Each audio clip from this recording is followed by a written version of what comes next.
Mohammed Ali Shah joins us on the broadcast for more on this. Major Shah, big event planned in Sydney today. PM Modi, of course, received a rousing welcome yesterday as he arrived in Australia. We are learning that the diaspora in Australia have chartered a flight from Melbourne to Sydney, in fact, to come and attend this event. This is, of course, a part of our larger foreign policy strategy as well. How significant do you think diaspora is? Well, we have a very, very good Indian ambassador to Australia, in fact, Manpreet Vohra.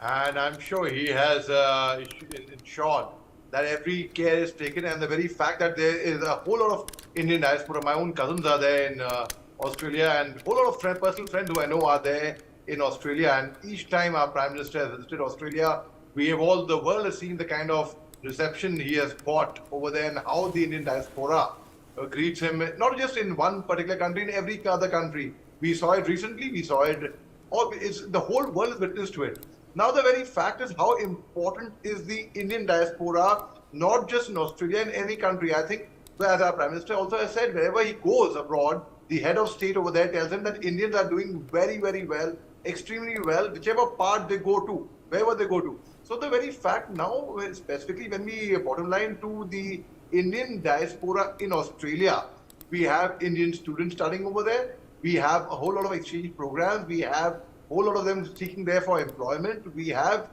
so you name it, it is basically the Indian diaspora. In fact, they contribute a lot to the Australian economy over there as well. So they are, in fact, we are an asset to them. So it's the very fact that Indians are there and the unity is there. Their strength is the unity. I mean, you've heard this saying each time abroad when you go. We hear people, they connect, hey, you Indian, and they hug each other and they meet each other and they bond and they meet like they are long lost friends. Or they say, मेरे को इस मिट्टी की खुशबू से प्यार है. That's a line which you've heard in movies many times, but it's a fact.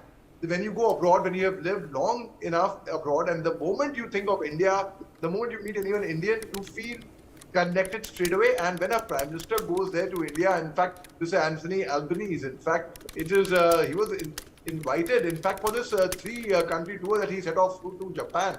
Imagine we are not even a member of the G7 countries, but our Prime Minister was invited to attend in Hiroshima, where people are, till today, people are scared to hear the name Hiroshima and Nagasaki. Only one thing comes to the mind. After Pearl Harbor bombing, when Hiroshima and Nagasaki, there was atomic bombing over there. Thereafter, he goes to Papua New Guinea. We see how the Prime Minister greeted him right at the airstrip. We all saw it. He goes to Australia. Anthony Albanese. We see the kind of reception, the warmth, and the way Indian diaspora is really happy to see him.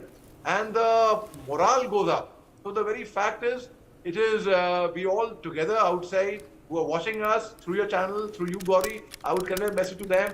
We are proud of you all who are abroad, who are making a name for themselves.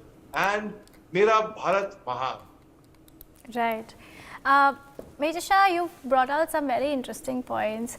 But as far as the diaspora is viewed in India, earlier we used to say that this is brain drain and all our good talent has left the country. But now when we see the Indian diaspora in different parts of the world, we look at them as assets of sorts and very much part of the larger Indian community around the world, because they not just represent us, but they economically also, in fact, send back remittances, etc. So they are increasingly becoming an asset for India, aren't they? Gauri, you brought out a very pertinent and a very important point over here. Yes, earlier, I'm glad that the paradigm shift has happened.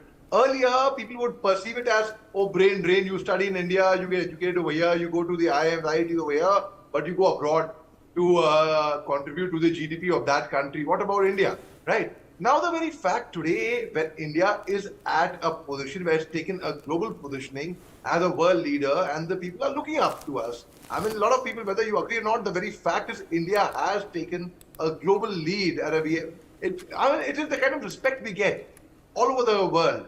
Now the very fact that these people, the expats over there, the Indians who go out to abroad, out to foreign countries, especially to Australia, they contribute to the GDP of that country, and hence That's why people used to perceive it as a brain drain. But you look at the diplomatic relationships we have with the other countries today. Apart from, I'm not talking about China and Pakistan. For heaven's sake, let us said the better leave them out completely. But with the other countries, you see the diplomatic relationships we have. People are indeed indebted and grateful to Indians that they come here and they work for them.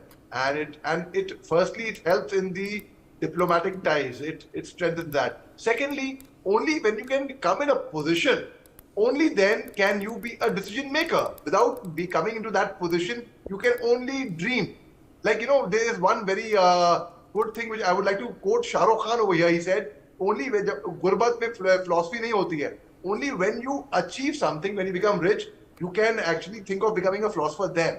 Similarly, when you go abroad, when you make money, when you are sending back, you're contributing to your family members back in country. I know a lot of people in the Gulf as well who are doing mere job like petrol pump attendants for that matter. Even I'm talking about lower middle class. They still send money to their villages, to their homes. Now we talk about the white collar jobs, high echelons in Australia. I have a lot of friends over there. In fact, so many of them. In fact, I was just speaking yesterday to a very dear friend of mine, Raj, who lives in Australia. And he was telling me that, he is planning to partner with people in India. He has a business partner in Delhi so that the company that he has set up grows. So that way, what will happen? It's a joint venture between someone who is in Australia and somebody who's in Delhi, who's in India as well. So it's a joint venture and they contribute. I think at the end of the larger picture is we as a country are making a name for ourselves. We are showing the world. We are also contributing to the economy of our country indirectly, in fact, Gauri. All right, Major Shah, appreciate you joining us.